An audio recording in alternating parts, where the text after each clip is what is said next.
Something happened to your body the day you retired. Not something dramatic, not something you would have noticed or named or pointed to.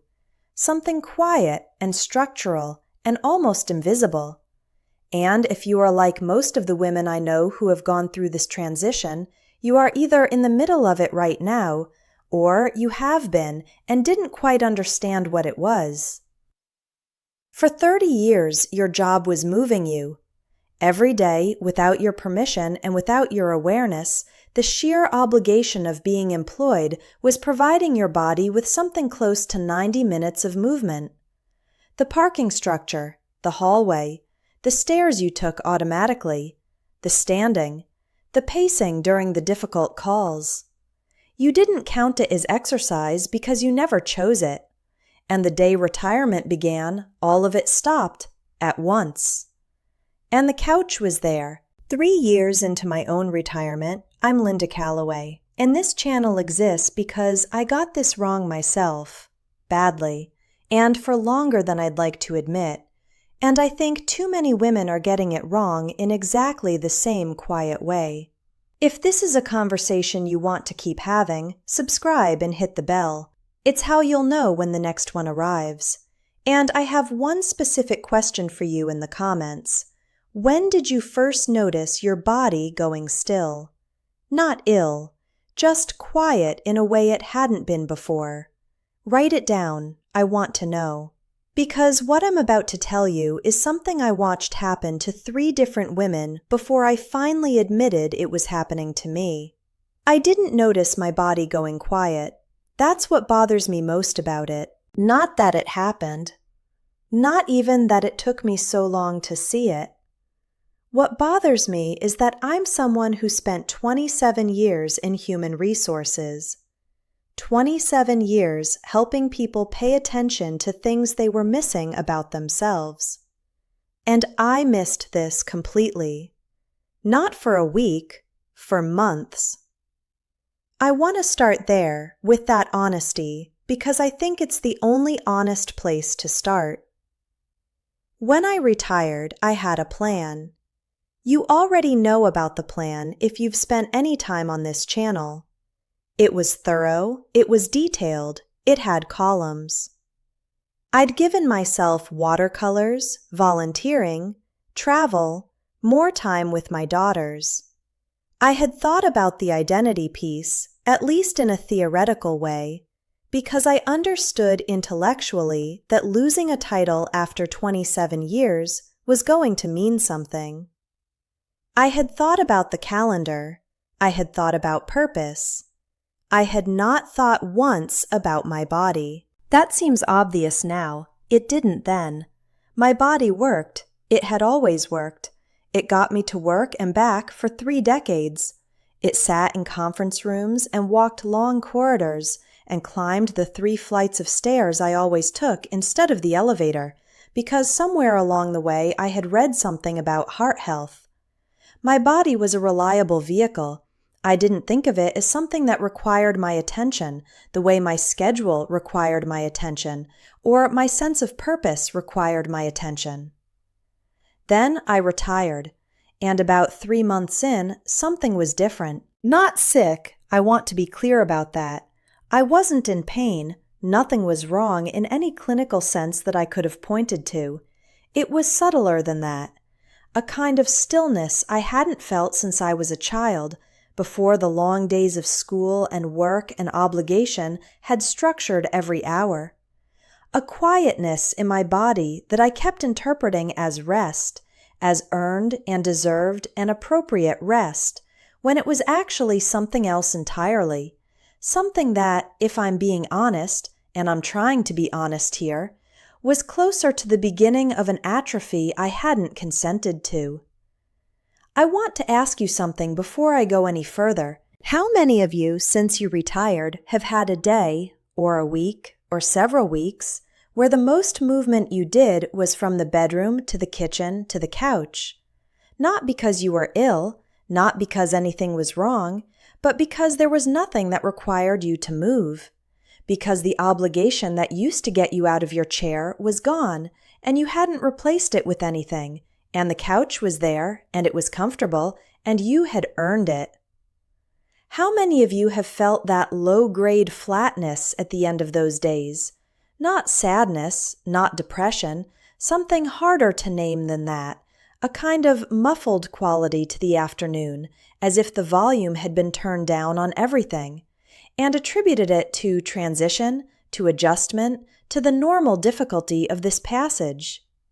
Because that is what I did, and I suspect I am not the only one. Here is what nobody told me, and what I have since come to think of as one of the more important things I have figured out in these 3 years of retirement.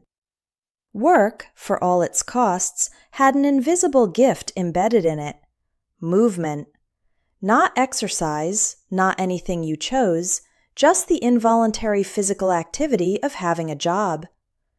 The walk from the parking structure to the building, the hallway between your office and someone else's, the stairs you took automatically, the standing that happened in meetings when the room was full, the restless pacing that happened when you were on a difficult call and needed to think.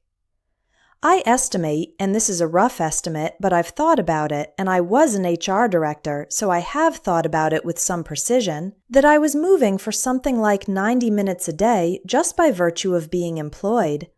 Not in a gym, not on a trail, just by being somewhere that required me to physically exist in a space bigger than my living room. The day I retired, that ended. All of it. At once. And I had not planned a single minute of replacement.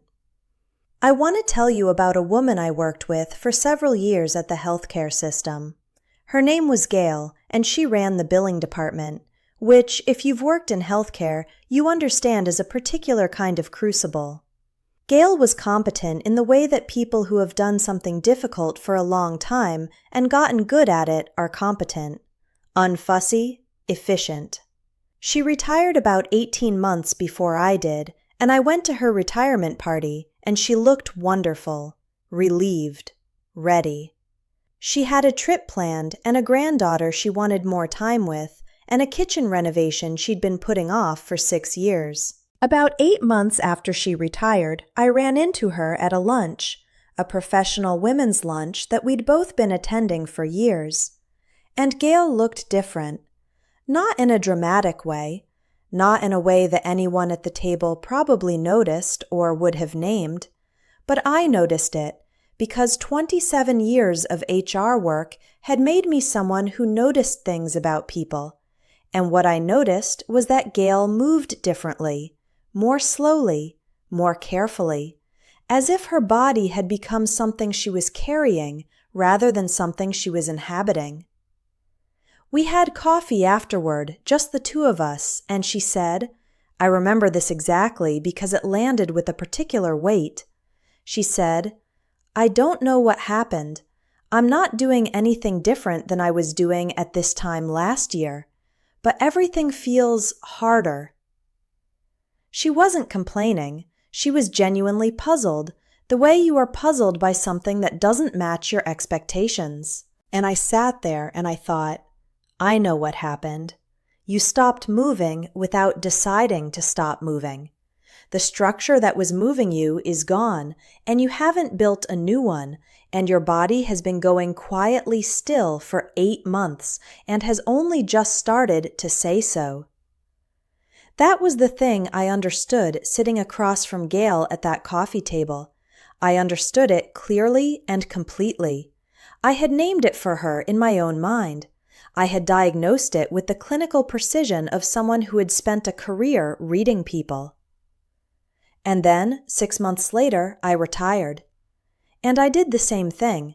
That is either ironic or humbling, probably both. There is something in retirement culture, and I've spent 3 years watching it, noticing it, because you develop an eye for these things, that treats sitting as the reward.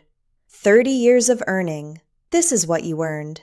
The chair, the porch, the lack of requirement to be anywhere that isn't exactly where you want to be. The advertisements for retirement all show people in chairs, couples on porches, the recliner as emblem of arrival. You worked hard. You deserve to rest. The couch is not a problem. The couch is the point.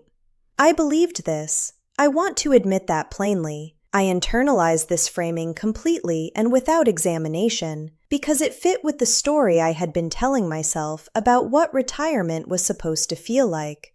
It was supposed to feel like finally being allowed to stop. So I stopped, and the couch was there, and it was fine. And then it was more than fine. It was default, and then it was identity. There was a Tuesday in October of my first year of retirement when I realized I had watched 4 hours of television in the afternoon.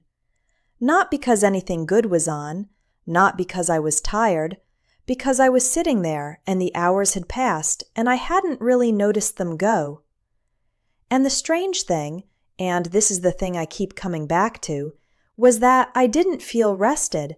I felt more tired than I had before I sat down. A specific kind of tired that I now recognize but didn't have a name for then. The tiredness that comes not from doing too much, but from doing nothing. The tiredness of a body that has been waiting to be used and has spent another day waiting. I called a woman from my old leadership network around that time. Denise, who had retired 2 years before I did, and who I had always privately suspected of having figured out retirement better than I was going to. Denise was one of those people who seems to navigate transitions with a grace that other people have to work for. I called her under the guise of catching up, but really I was looking for something, and she knew it. Because Denise is perceptive in the way that senior women who have survived large organizations tend to be perceptive. She listened to me describe my days, the good parts of them, the parts that felt like what retirement was supposed to be, and the other parts, the couch parts, the flat Tuesday afternoon parts, the parts where I was technically free and practically inert. And then she said something that I have thought about regularly ever since. She said, "The couch isn't neutral." I finally understood that. It isn't rest. It's a vote for a smaller life. A vote for a smaller life. I want to stay with that for a moment because I think it's one of the more honest things I've heard said about this. Not a moral judgment. Not a lecture about fitness or discipline or the importance of staying active, which is the kind of language that makes people feel guilty and then defensive and then does nothing at all. Just an observation about what is actually happening when the couch becomes default. You are not resting. You are, day by day and choice by choice, voting for a life with a smaller perimeter, less reach, less range. You are gradually reducing the territory your body moves through, and as you reduce the territory, you reduce, slowly, invisibly, undramatically, everything that depends on the body being in motion: energy, mood, curiosity, the sense of being present in your own days. I started paying attention differently after that conversation. I started noticing in myself and in women I knew what actually happened in the body during the first year of retirement, not what people said was happening, what was actually happening.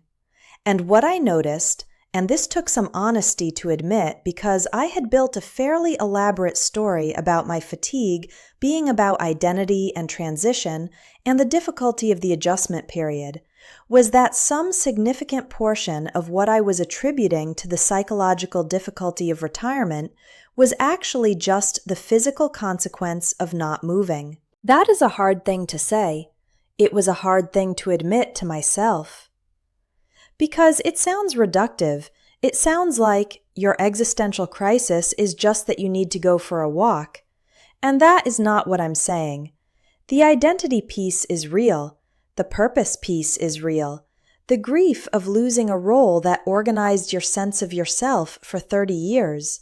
All of that is real, and I have spent a great deal of time on this channel talking about it.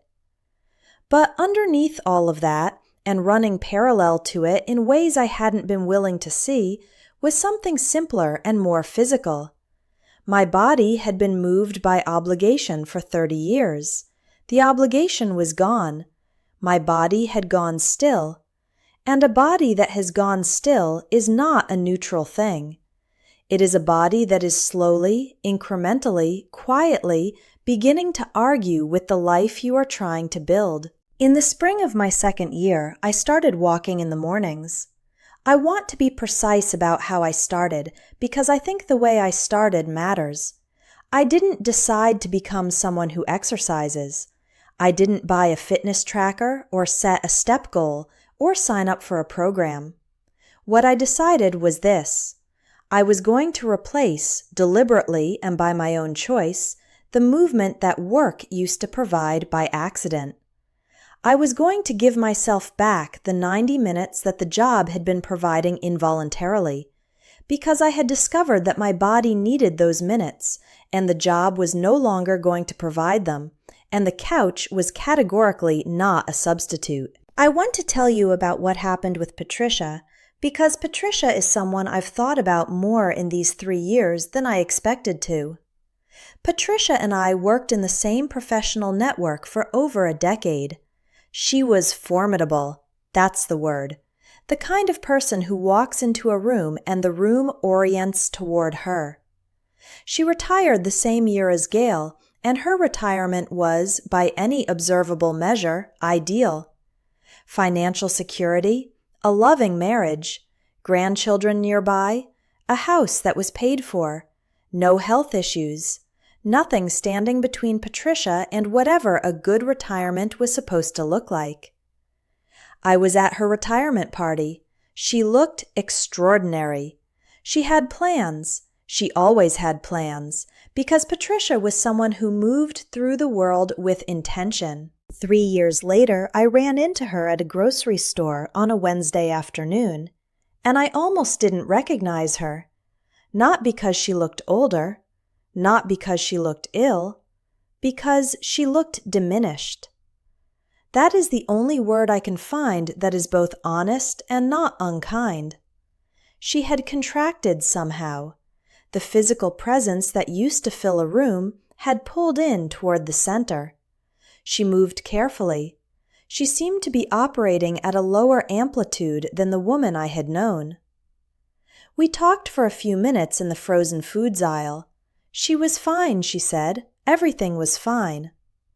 Her tone was the tone of someone who has said everything is fine so many times that the saying of it has become its own truth. I drove home from that grocery store and sat in my car in my driveway for a few minutes. I thought about Gail and the coffee conversation. I thought about Denise's line about voting for a smaller life. I thought about my own mornings, which by then had the walk in them, and the difference the walk was making. Not dramatically, not in the way that would make a good before and after story, but steadily and in ways that I had come to depend on. And I thought, this is what the couch costs. Not in any dramatic way, not in a single terrible event. It costs you incrementally, a degree at a time.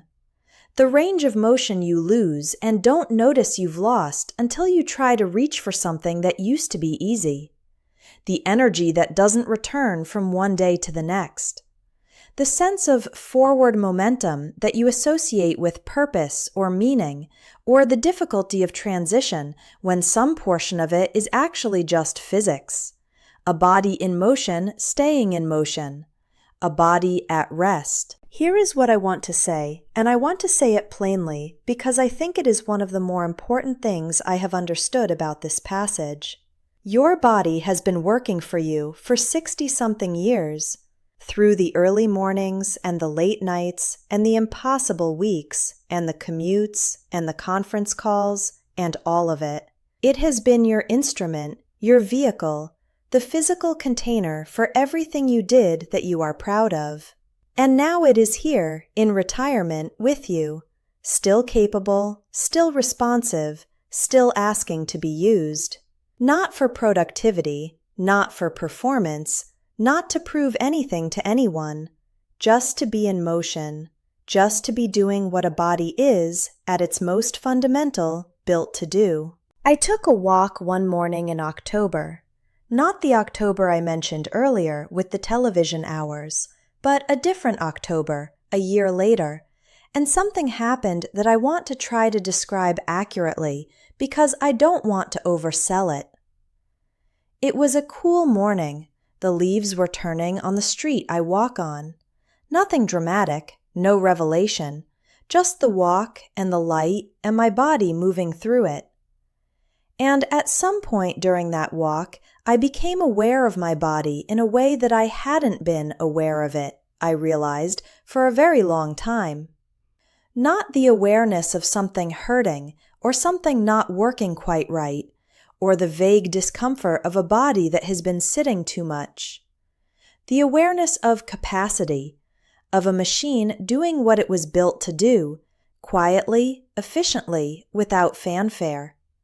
My legs moving, my lungs doing their work, my heart, that loyal, underappreciated muscle, doing what it has been doing every second for 64 years without once asking me to notice it. I thought, this is still here.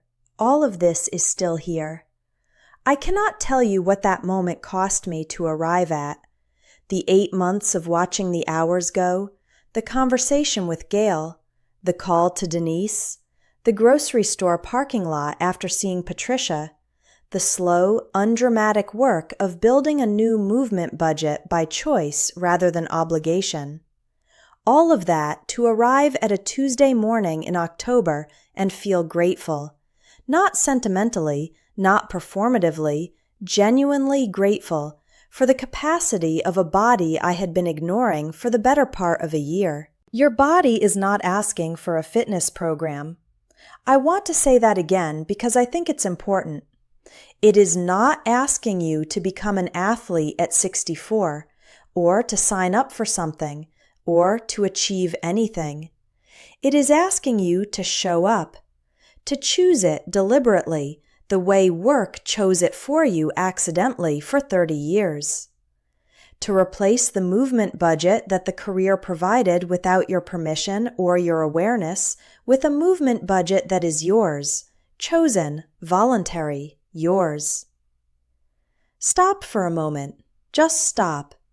How long has it been since your body did something and you thought, yes, I'm glad I can still do that? Not performed it, not completed it, just did it and felt the doing. The answer to that question, whatever it is information. If it was this morning, something is already working. If it was months ago, or if you're sitting with the discomfort of not being sure, then that is worth knowing.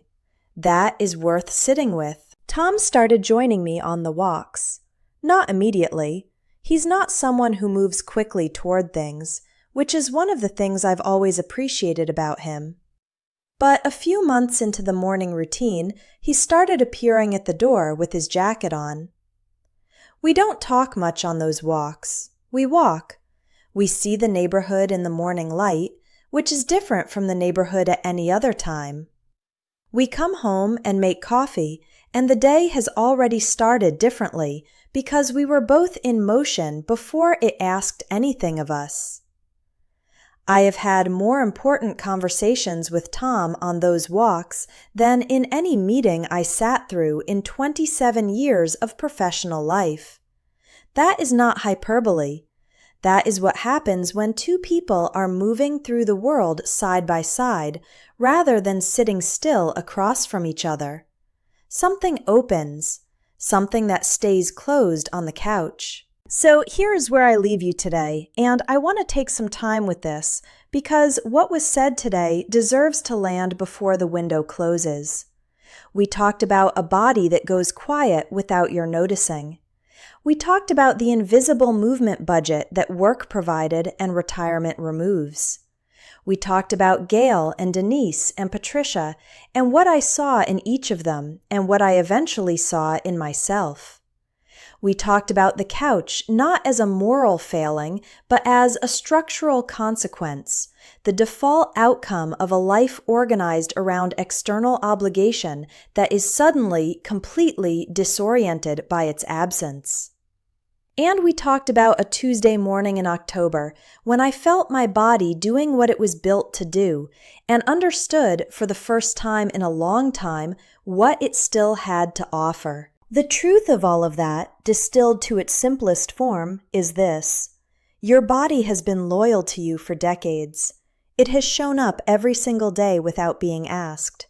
It is still here. It is still capable.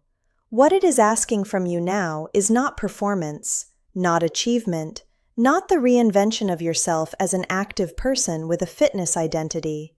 It is asking to be chosen, to be included in the retirement you are building, to move through the days you have been given instead of watching them go from a place of stillness.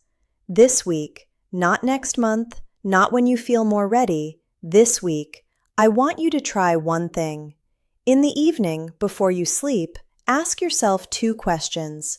What did my body do today? And what am I grateful it can still do? That's it. Not a journal entry, not a commitment to anything, just those 2 questions in the quiet before sleep. The answer to the first one will tell you where you are. The answer to the second one will remind you what's still available. I want to ask you something in the comments. When did you first notice your body going still? Not ill, not hurt, just quiet in a way it hadn't been before. The particular stillness of a body that used to be moved by obligation and suddenly wasn't anymore. If you remember that moment, or that week, or that slow, gradual shift, I'd genuinely like to know about it. Write it down. I read every one. And I suspect that what you write will be more recognizable to more people here than you might expect. If something in what was said today matched something you've been carrying, something you felt but hadn't quite named, I'd be grateful if you'd subscribe. Not because the numbers matter in any way that moves me, but because the comments on this channel have become, over time, one of the more honest conversations I know of about what this stage of life actually feels like. Hit the bell so you're here when the next one comes. The conversation is worth continuing. I want to leave you with this, and then I'll let you go. 3 years into retirement, I have a morning walk. It is not glamorous. It is not a fitness story. It is 45 minutes in my neighborhood in whatever weather the morning offers before the day asks anything of me. And on those mornings when I am out there and my body is moving and the street is quiet and Tom is sometimes beside me and sometimes not, I feel something that I don't have a perfectly precise word for. A kind of aliveness that is different from happiness and different from purpose and different from anything the career ever offered. Just the basic foundational aliveness of a body doing what it was built to do, in a life that is finally mine to direct. You still have that. Whatever your version of it looks like, it is still available to you. Take care of the body that has been taking care of you. It's been waiting very patiently for you to show up.